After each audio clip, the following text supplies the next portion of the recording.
নমস্কাৰ মাননীয় অধ্যক্ষ মহোদয় আৰু মহামান্য বিংশ শতাব্দীৰ প্ৰথম প্ৰভাৱৰ বিশালাকাশত আবিৰ্ভাৱ হৈছিল এচপৰা মণ্ডলক শিৱলীয়া গাঁও। তাৰ লগে লগে আবিৰ্ভাৱ হৈছিল আৰু এচপৰা বিকৃত কলা গাঁও। সেয়েহে আমি দেখিছোঁ এফালে বিজ্ঞানে বিশ্ব সভ্যতাৰ চূড়ান্ত শিখৰত উপনীত কৰাৰ লগে লগে আনফালে ৰজন্ম শক্তিৰ গুৰুমত জাতিবোৰে বিশ্ব যুদ্ধৰ সৃষ্টি কৰি ধ্বংসৰ তাণ্ডৱবিলাক ভংগ কৰিছে। তেনে এটা প্ৰেক্ষাপটত শান্তিকামী ভাৰতবৰ্ষই নিজৰ কল্যাণকামী বৈদেশিক নীতিৰে নিজৰ লগতে অন্যান্য দেশৰো দুৰ্বল বিকলাংগ আৰু সৰ্বশক্ত অৰ্থনৈতিক পুনৰ্গঠনত সৰ্বশক্তি প্ৰয়োগ কৰি এক ভাতৃত্বৰ দূৰে বিশ্বক বান্ধিবলৈ চেষ্টা কৰিছে। তেতিয়া প্ৰতিষ্ঠা হৈছে ভাৰতৰ বৈদেশিক নীতি আৰু যাৰ লক্ষ্য ৰখা হৈছে উত্তৰ পূৰ্বাঞ্চলৰ সুৰক্ষা আৰু সমৃদ্ধি। সেই সাম্প্ৰতিক সময়ৰ পৰিস্থিতিৰে আজিৰ কথোপকথনত চৰকাৰী পক্ষই এনে বিনিয়োগৰ প্ৰয়োজনীয়তা উপলব্ধি কৰিলোঁ। অধিক মানে এতিয়া সঁচাকৈ বিৰোধী পক্ষৰ বক্তাসকলে আমাক প্ৰশ্ন কৰিছে যে ভাৰত চীনৰ যি বিৰোধিতা, সেই ভাৰত চীনৰ বিৰোধিতাই ভাৰত উত্তৰ পূৰ্বাঞ্চলৰ প্ৰতি ভাবুকি হোৱাৰ উপৰিও ভাৰতৰ যি বৈদেশিক নীতি, সেই বৈদেশিক নীতিৰ যি বিফলতা, সেই বিফলতা প্ৰতিফলিত কৰে।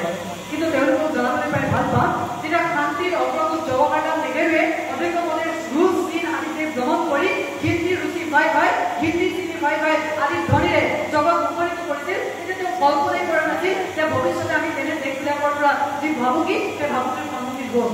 আজিৰ দিনত অধ্যক্ষ মহোদয় ভাৰত চীন বিৰোধী যি বিৰোধৰ অৱসান ঘটাবলৈ চেষ্টা চলাইছে আৰু সেই আগ্ৰহ যদি কৃতকাৰ্য হয় তেন্তে মাননীয় অধ্যক্ষ মহোদয় অতি সোনকালে ইন্ধন আৰু পৰিৱেশৰ ক্ষেত্ৰত এক ঘনিষ্ঠতা বাঢ়িব দুয়োখন দেশৰ মাজত। তেতিয়া উপকৃত হ'ব উত্তৰ পূৰ্বাঞ্চল। অধ্যক্ষ মহোদয় ভিডিঅ'খন মই দুবাৰ আগত বিশ্লেষণ কৰি দিব বিচাৰোঁ। প্ৰথমতে ভাৰতৰ বৈদেশিক নীতি, দ্বিতীয়তে উত্তৰ পূৰ্বাঞ্চলৰ সুৰক্ষা আৰু সমৃদ্ধি। মাননীয় অধ্যক্ষ মহোদয় প্ৰথম ভাগটো যদি বিশ্লেষণ কৰোঁ, ভাৰতৰ বৈদেশিক নীতি মূলতঃ 5টা নীতিৰ ওপৰত বিশ্বাসী।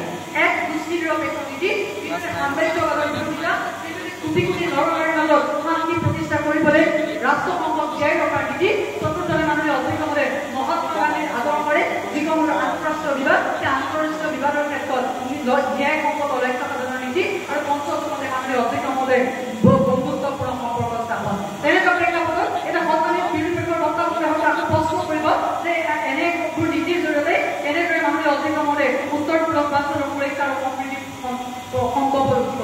অধ্যক্ষ মহোদয় 2022 চনৰ 28 মে তাৰিখে গুৱাহাটীৰ নদী সন্মিলনত ভাৰতৰ বিত্তমন্ত্ৰী নিৰ্মলা সীতাৰমণে উপস্থিত হৈ কয় যে ভাৰতে এক্টিভ পলিচি আৰু চুবুৰীয়া প্ৰথম নীতিৰ আধাৰত মাননীয় অধ্যক্ষ মহোদয় 5টা নীতিৰ জৰিয়তে গংগা, ব্ৰহ্মপুত্ৰ, বৰাক আদি ৰাষ্ট্ৰীয় জলপথেৰে মাননীয় অধ্যক্ষ মহোদয় বাংলাদেশৰ সৈতে উন্নীত হোৱা সম্পৰ্কৰ জৰিয়তে নিজৰ দ্ৰুত বিকাশৰ বাট প্ৰশস্ত কৰিব পাৰিব।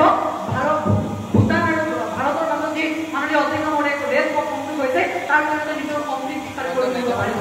অধ্যক্ষ মহোদয় এতিয়া আহিবলৈ বিচাৰিছোঁ। তাৰোপৰি 2015 মাননীয় অধ্যক্ষ মহোদয় 31 ফ্ৰণ্ট গঠন কৰা হৈছিলে। সেই 31 ফ্ৰণ্ট গঠন কৰাৰ পাছত জাপানৰ যি ইণ্ডো স্পেচিফিক নীতি আৰু ভাৰতৰ 31 পলিচিৰ জৰিয়তে চীনৰ উপস্থিতিৰ সৈতে সন্মুখীন হ'ব পৰা যাব, যাৰ জৰিয়তে ভাৰতবৰ্ষৰ যি সুৰক্ষাৰ দিশটো, সেই সুৰক্ষাৰ দিশটো প্ৰথমতে স্পষ্ট হৈ পৰে। অধ্যক্ষ মহোদয় যি বিনিয়োগৰ ক্ষেত্ৰখনৰ কথা আজি মাননীয় বিৰোধী পক্ষৰ বক্তাসকলে আমাক আগতে কৈছে, উত্তৰ পূৰ্বাঞ্চলৰ একেবাৰে চুবুৰীয়া ৰাষ্ট্ৰ ম্যানমাৰৰ সৈতে ভাৰতবৰ্ষই 4ৰ্থ সৰ্বাধিক বৈদেশিক বিনিয়োগ কৰে। তেনে এটা প্ৰেক্ষাপটত উত্তৰ পূৰ্বাঞ্চলৰ সৈতে ম্যানমাৰৰ যি সম্পৰ্ক বৃদ্ধি পাইছে, সেই সম্পৰ্কই উত্তৰ পূৰ্বাঞ্চলৰ সমৃদ্ধি আৰু সুৰক্ষা বৃদ্ধি কৰিব। নিৰস্ত্ৰীকৰণ হৈছে ভাৰতবৰ্ষৰ বৈদেশিক নীতিৰ অন্যতম বৈশিষ্ট্য। মাননীয় অধ্যক্ষ মহোদয় উত্তৰ পূৰ্বাঞ্চলৰ মানুহৰ মনৰ পৰা এতিয়াও কিন্তু সেই যি বোমা বাৰুদৰ বিভৎস লীলা, সেই বিভৎস লীলাৰ ছবিখন মুচি যোৱা নাই। এনেকুৱা প্ৰেক্ষাপটত যি সময় নিৰস্ত্ৰীকৰণৰ জৰিয়তে বিশ্ব শান্তি স্থাপনত গুৰুত্ব দিছে, এনেকুৱা প্ৰেক্ষাপটত প্ৰত্যক্ষভাৱে উত্তৰ পূৰ্বাঞ্চল এই নিৰস্ত্ৰীকৰণৰ জৰিয়তে উপকৃত হ'ব। শেষত মাননীয় অধ্যক্ষ মহোদয় আজি সন্মানীয় প্ৰধান মুখাপত্ৰ বিলেখনৰ ক্ষেত্ৰত আমাৰ ভিত্তিকে হ'ব বুলি প্ৰতিমান কৰিব বিচাৰোঁ। এনে নহয় যে আমি শুদ্ধ, এনে নহয় যে তেওঁলোকে শুদ্ধ।